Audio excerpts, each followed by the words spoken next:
షూటింగ్లో రష్మికకు తీవ్ర గాయం. హీరోయిన్ రష్మిక మందన్న సినిమా షూటింగ్లో తీవ్రంగా గాయపడ్డారు.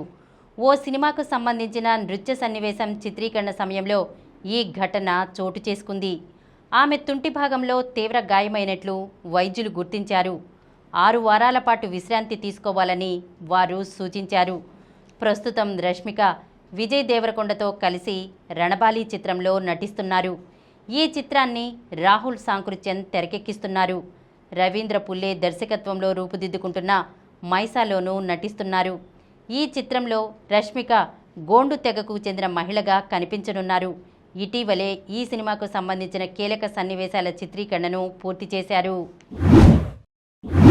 ప్రముఖ గాయని జమునా రాణి ఇక లేరు.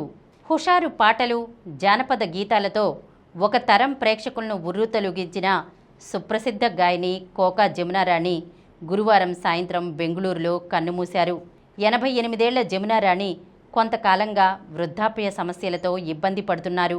మధుర గాయని ఎస్ జానకి మరణించిన నెల రోజులైనా కాకముందే ఇలా మరో గాయని జమునా రాణి కన్నుమూయడం సంగీత ప్రియులను కలిచివేసింది. సంగీతం చాలామందికి జీవనం, కానీ జమునా రాణికి అదే జీవితం. విలక్షణీయమైన తన గాత్రంతో దక్షిణాది సంగీత ప్రపంచంలో ఒక ప్రత్యేక స్థానం పొందిన జమునా రాణి 1938 మే 17న చెన్నైలో పుట్టారు. వాళ్ల పూర్వీకులు తెలుగువాళ్లే, కానీ చాలా కాలం క్రితమే చెన్నైలో స్థిరపడ్డారు.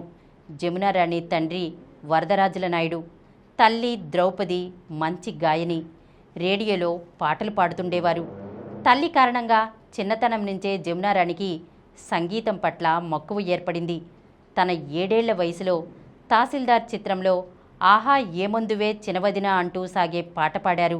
కానీ టైటిల్స్లో ఆమె పేరు వేయలేదు. ఆ తర్వాత నాగయ్య నటించిన చాగయ్య సినిమాలో మధురానగర్లో చల్లనమ్మబోదు అనే పాట పాడారు. అప్పట్లో హీరోయిన్లే తమ పాటలు పాడుకునేవారు. నేపథ్య గానం కొత్తగా మొదలైన రోజుల్లో, అంటే 1948లో తొలిసారిగా ద్రోహి చిత్రంలో సెకండ్ హీరోయిన్గా నటిస్తున్న లక్ష్మీరాజ్యంకు 3 పాటలు పాడారు.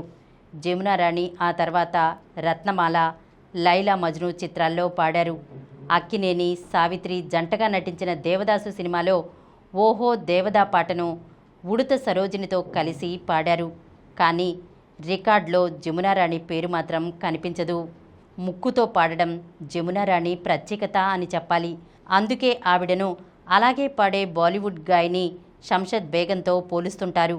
తన జీవితాన్ని సంగీతానికి అంకితం చేసిన జమునా రాణి పెళ్లి చేసుకోలేదు. తెలుగులో జమునా రాణికి సంతానం చిత్రంలోని సంగీతమేళ సంతోషమేళ పాట పేరు తీసుకువస్తే, 1962లో వచ్చిన మంచి మనసులు సినిమాలోని మావా మావా పాట జమునా రాణి ఎవరో అందరికీ తెలిసేలా చేసింది. ఇక అప్పటి నుంచి కొంటి గీతాలు, హుషారు గీతాలు, జానపద గీతాలు, హాస్య గీతాలు జమునా రాణితో పాడించేవారు. ఆ సమయంలోనే గాయని జిక్కీకి పెళ్ళై కొంతకాలం పరిశ్రమకు దూరం కావడం వల్ల ఆవిడ శైలి పాటలు కూడా జమునా రాణిని వెతుక్కుంటూ వచ్చాయి. ఆవిడ కెరీర్ 1950-70 మధ్య కాలమే అని చెప్పాలి. ఆ సమయంలోనే 5% తమిళ పాటలే కావడం గమనార్హం. తెలుగులో కొంతమంది సంగీత దర్శకుల రాజకీయాలకు బలి అయి ఎక్కువ పాటలు పాడలేకపోయానని ఆవేదనతో జమునా రాణి చెప్పిన సందర్భాలు ఉన్నాయి. తెలుగులో తక్కువ పాటలే పాడినా దాదాపు అవన్నీ సంగీత ప్రియుల్ని ఆకట్టుకున్నాయి. ఈ కార్యక్రమం మీకు ఎంతో నచ్చింది కదా. ఇటువంటి మరిన్ని వీడియోల కోసం అనతి కాలంలోనే 21 కోట్ల వ్యూస్ సాధించిన సమరం ఛానల్కు సమర్పించు సమరం సినిమా ఛానల్కు సబ్స్క్రైబ్ చేయండి, లైక్ చేయండి, మీ ఫ్రెండ్స్కి షేర్ చేయండి. అలాగే ప్రక్కనున్న గంట సింబల్ని ప్రెస్ చేయడం మర్చిపోకండి.